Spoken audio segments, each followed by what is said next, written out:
चलिए, आपको कौन पसंद है? अमित शाह ज्यादा पसंद है, राहुल गांधी? मेरे को किस लिए पसंद है? शादी थोड़ी करनी है किसी से।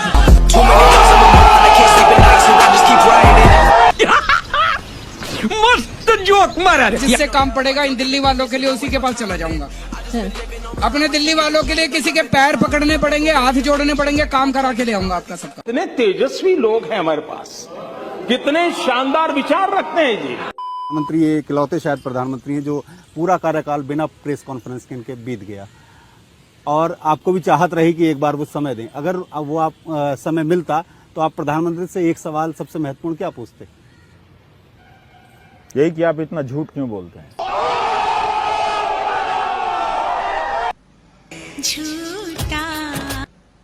ने कहा मैं बिजनेस क्लास में कभी नहीं जाता। कब कहा? मैं आम आदमी हूँ। कब कहा मैंने बिजनेस क्लास में नहीं जाता? आपका बस चले ना, मेरे को सड़क पे बिठा दो। केजरीवाल ने कहा मैं रोटी नहीं खाऊंगा, केजरीवाल ने कहा मैं आलू की सब्जी नहीं खाऊंगा।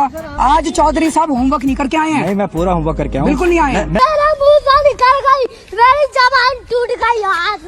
क्या कर रहे? पूरी दुनिया में टीका मुफ्त मिल रहा है, वहां भी तो बैंक हैं, सरकारी विभाग हैं, लेकिन किसी को आइडिया नहीं आया कि ऐसे पोस्टर लगा दें, धन्यवाद बाइडेन भैया, धन्यवाद मर्केल माई जर्मन वाली की, धन्यवाद बोरिस भाई जी, धन्यवाद बोल्सोनारो भैया, धन्यवाद पुतिन प्राजी। जागरूकता जरूरी है, लेकिन क्या यह जागरूकता के पोस्टर हैं? इनके बहाने विज्ञापनों पर करोड़ों खर्च करने का यह अर्थशास्त्र उस दौर में अच्छा नहीं लगता जब जनता एक एक रुपए के लिए तरस रही है। वाह मोदी जी, वाह वाह। 10 जुलाई को कांग्रेस के 10 एमएलएज अपनी पार्टी छोड़ के बीजेपी में शामिल हो गए। खत्म, bye bye, tata, goodbye, गया। कि फिर इलेक्शन क्यों कराते हो? आपस में पैसे ले दे के भाई पैसा हो तो क्या कुछ नहीं होता। सारे और आपस में ले दे के और बना लो सरकार। सबके सब चोर हैं साले। एनडीटीवी पे एक दिन का बैन लग जाता है, क्या कहेंगे हम? क्या बैन कैसे लग जाता है? आप नहीं थे क्या? आप लोग नहीं हैं तो जब आप रहेंगे तो कैसे बैन लग जाए? यहां खड़ा होकर न्यूज पढ़ देंगे सड़क पे। ठीक है कि पत्रकार न्यूज पढ़ेगा तो स्टूडियो में ही पढ़ेगा, कहीं पढ़ देगा, पार्क में पढ़ देगा, गाड़ी में पढ़ देगा, नहीं होगा तो बाथरूम बंद करके जैसे गाते हैं वैसे न्यूज पढ़ देंगे। इसमें क्या है?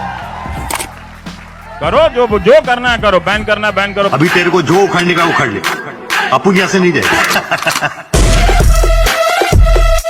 मैंने सुना था कि एक मुख्यमंत्री हैं, उन्होंने अपने लिए एक जहाज खरीदा 190 करोड़ रुपए का। मैंने लिए अपने जहाज नहीं खरीदा, मैंने दिल्ली की सारी अपनी माँ बहनों का डीटीसी बसों में किराया मुफ्त कर दिया। 150 करोड़ का खर्चा आया। बताओ क्या बुराई? किसी भी राज्य सरकार में और किसी भी केंद्र सरकार में पैसे की कमी नहीं है, नीयत की कमी है। नीयत में खोट साफ नजर आता है। ये तो किसी चीज का जवाब नहीं देते हैं। आप इनसे सवाल पूछिए तो अक्षय कुमार से इंटरव्यू कराते हैं। आपसे कराना है? हाँ, मुझसे क्यों कराना चाहिए? तो 6 साल हो गया है ना। अब मत कहिए, नहीं तो नींद नहीं आएगी।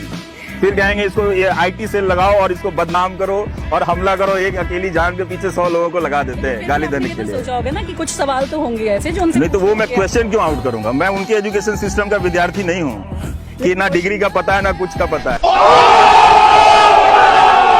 कुछ का पता है। तो मैं क्वेश्चन पहले से क्यों बताऊंगा? क्या आप लगभग जिस तरह सवाल पूछते रहते हैं और उनके ऊपर ये आपको कैसे पता कि मैं जो सवाल पूछता रहता हूँ वो इंटरव्यू में वही पूछने जाऊंगा? मतलब नए सवाल होंगे उसमें। तो इसलिए आप उनका कॉन्फिडेंस लेवल देखिए। किसी भी उनके इंटरव्यू को आप बताइए कि जो पत्रकारिता के स्तर पर उसको मान्यता दी जाती है। मैंने नहीं किया वो अलग बात है, किसी ने भी किया।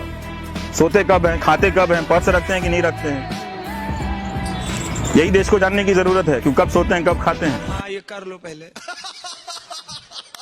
ये फ्री के जो पॉपुलिस्ट बांटने की इलेक्शंस के दौरान जो ये एक आदत सी पॉलिटिकल पार्टीज में बन गई है, क्या ये लॉन्ग टर्म सस्टेनेबल है?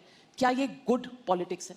बहुत अच्छी पॉलिटिक्स है, सबको करनी चाहिए। ऐसा तो सोचने का सवाल ही नहीं उठता। सबसे पहली बेसिक बात, इन सारे मंत्रियों को और इन सारे एमएलएज को बिजली फ्री मिलती है। इनको जब बिजली फ्री मिलती है तो उसको फ्री भी नहीं बोलते। और जब जनता को, इनको 4-4 हजार यूनिट बिजली फ्री मिलती है महीने की, और मैं जनता को 200 यूनिट फ्री बिजली देता हूं तो इनको सबको तकलीफ होती है। क्यों? इस सज्जन को क्या तकलीफ है भाई? क्या तकलीफ है इनको? मंत्रियों को जो फैसिलिटी मिलती है मैं अपनी जनता को देना चाहता हूं तो इनको क्यों तकलीफ होती है?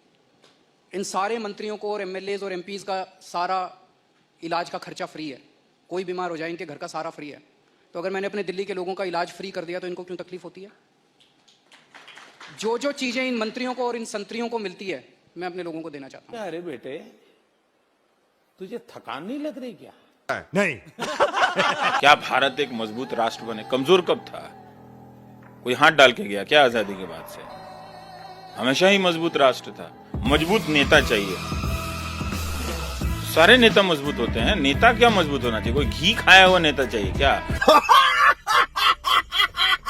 वो नेता जो प्रधानमंत्री की कुर्सी पे बैठता है उसको संविधान से सारे अधिकार इतने मिले हुए हैं कि वो शरीर से दुर्बल भी होगा तो भी वो मजबूत ही होगा, क्योंकि उसको बहुत सारे अधिकार मिले। ये बड़ी अच्छी बात कही आप। मेरे पास एक आरएसएस का बंदा आया, बोला भाई साहब मैं वैसे तो आरएसएस का हूँ लेकिन वोट आपको दूंगा। मैंने कहा क्यों?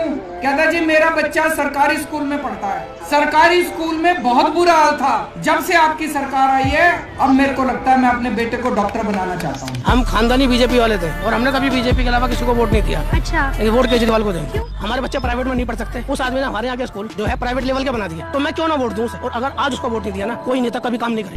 You are right bro. और ये बात मैं लड़कियों से कहना चाहता हूं कि भाई देख लेना, जो लड़का किसी समाज से नफरत करता हो वो ना अच्छा पति बन सकता है, ना प्रेमी बन सकता है, ना भाई बन सकता है। इस सज्जन को क्या तकलीफ है भाई? देख लेना, ऐसे किसी लड़की से आईटी सेल वाले से शादी मत कर लेना भाई, बता रहा हूं। मोहब्बत बहुत जरूरी है दोस्त, मिट्टी से भी और इंसान से भी। बात तो सही है। फरिश्ते योजना ये है कि अगर किसी का कोई एक्सीडेंट हो जाता है, हमारे लिए हर जान जरूरी है, तो अगर आपको कोई एक्सीडेंट मिले उस एक्सीडेंट पीड़ित को तुरंत आप नजदीकी हॉस्पिटल में ले जाएं, चाहे वो अस्पताल कितना भी महंगा हो, चाहे वो कितना भी बड़ा हो, प्राइवेट हो, गवर्नमेंट हो, उसका सारा खर्चा दिल्ली सरकार उठाएगी। मैं कुछ लोगों से बात करता हूँ, हम तो बीजेपी के हैं जी, हम तो कांग्रेस के हैं जी, हम तो आम आदमी पार्टी के हैं जी। क्यों जी? कोई कहेंगे जी हमारे बाप दादा बीजेपी के थे, हमारे बाप दादा कांग्रेस के थे। मैं ये नहीं कह रहा आप लोगों को कोई पार्टी ज्वाइन करनी चाहिए, मैं ये नहीं कह रहा सब लोगों को चुनाव लड़ने चाहिए, लेकिन इंटरेस्ट लेना चाहिए कि देश में चल क्या रहा है। एक पार्टी अगर भ्रष्टाचारी है आपको तय करना उसको वोट देना है, एक पार्टी हिंदू मुसलमान के दंगे कराती है आपको तय करना है वोट देना है। और एक बात जान लीजिएगा, मीडिया की स्वतंत्रता हमसे अपनी नौकरी के लिए नहीं कह रहे हैं, आपके लिए कह रहे हैं। जब मीडिया नहीं होगा आप नहीं होंगे, क्योंकि आपकी आवाज नहीं होगी। आप 4 दिन के लिए अपने कमरे में बंद कर लो घर को, बोलो नहीं, आप ये करके दिखा दो और फिर सोचना कि 46 दिन से कश्मीर के लोग कैसे रह रहे हैं। Thank you.